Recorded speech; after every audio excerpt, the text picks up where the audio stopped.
किसान भाइयों नमस्कार। आज की वीडियो में हम जानने वाले हैं गेहूं में लगभग 70 से लेकर 80 दिन की अवस्था में हमें कौन सा एनपीके डालना चाहिए। आमतौर पे 3 एनपीके यूज किए जाते हैं और इन तीनों एनपीके के बारे में हम आज की वीडियो में आपको बताने वाले हैं कि किसका इस्तेमाल कब और कितनी मात्रा में और किस समय करना चाहिए। अभी हमारे जो किसान भाइयों की गेहूँ की फसल है लगभग 60 दिन 65 दिन या फिर 70 दिन 75 दिन या फिर 80 दिन के आसपास की होने वाली है।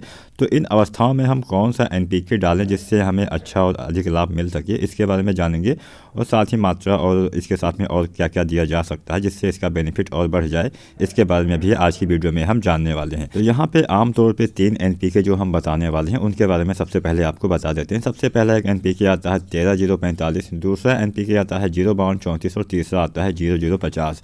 हालांकि इनका इस्तेमाल इसी अवस्थाओं में किया जाता है, लेकिन सही अवस्था कौन सी होती है इसके बारे में हम सबसे पहले जानते हैं। एनपीके 13-0-45 के बारे में, इसका इस्तेमाल गेहूँ में हमें कब करना चाहिए।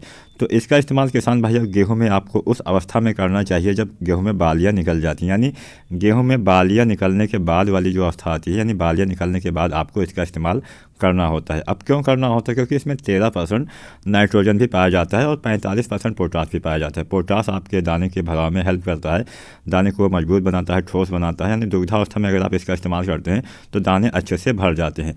लेकिन इसमें 13% नाइट्रोजन भी पाया जाता है। इसका इस्तेमाल क्या होता है किसान भाइयों, जो फ्लैग लीफ होती है, जो सबसे लास्ट वाली पत्ती होती है, इस समय अगर उसमें पीलापन आ जाता है तो कई बार हमारे दाने सही से भर नहीं पाते हैं। तो अगर इस अवस्था में, यानी गेहूं में बालियां निकलने के बाद वाली अवस्था में भी अगर आपको लगे कि आपकी फसल में अभी नाइट्रोजन की कमी दिख रही है, तो आपको उस समय जो एनपीके आता है 13-0-45, इसका इस्तेमाल करना चाहिए। इसमें 13% नाइट्रोजन भी पाया जाता है। तो आप सभी को पता चल गया होगा कि 13-0-45 का इस्तेमाल कब करना चाहिए।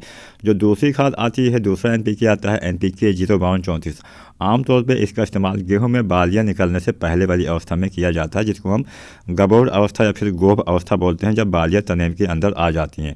तो उस समय यानी बालियां निकलने से पहले वाली अवस्था में आपको एनपीके 0-52-34 का इस्तेमाल करना चाहिए। इसके साथ में कुछ और चीज़ें भी आप डाल सकते हैं जिससे और भी अच्छा रहेगा। सबसे पहली चीज़ हम बोरोन भी दे सकते हैं। बोरोन देने से पोलिनेशन अच्छा होता है, दाने अच्छे से भर जाते हैं।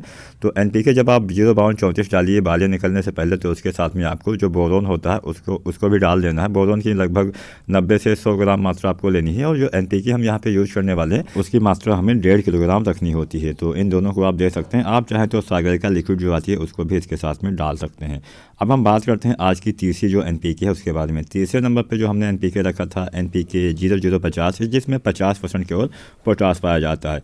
जो पहले हमने एनपीके बताया 13-0-45, उसमें 45% पाया जाता था पोटास, लेकिन इसमें 50% है, लेकिन इसमें नाइट्रोजन नहीं है।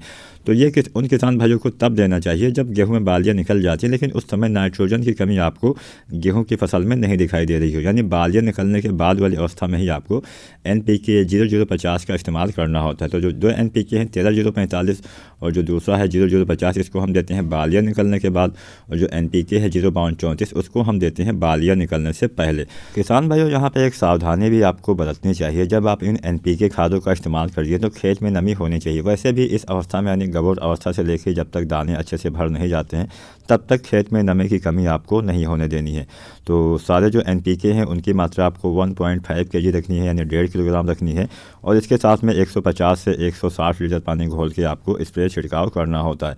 अगर आप सही समय पे सही एनपीके डालते हैं तो निश्चित ही आप गेहूं में अच्छी पैदावार ले सकते हैं। किसान भाइयों इस समय पीला रतुआ की भी समस्या किसान भाइयों के यहाँ पे देखी गई है। तो अगर आपके वहाँ भी इसके लक्षण दिखाई दे रहे हैं तो जल्दी से जल्दी उसका उपचार कर लीजिए। इसके ऊपर हमने वीडियो भी बना दी है, तो अगर आपने वीडियो नहीं देखा है नीचे लिंक से देख सकते हैं, या फिर हमारे चैनल में जाइए, वहाँ पे वीडियो में आपको सारी वीडियो देखने को मिल जाएगी। अगर आज की वीडियो पसंद आई हो तो लाइक ज़रूर करना, चैनल को भी सब्सक्राइब जरूर कर दें। धन्यवाद।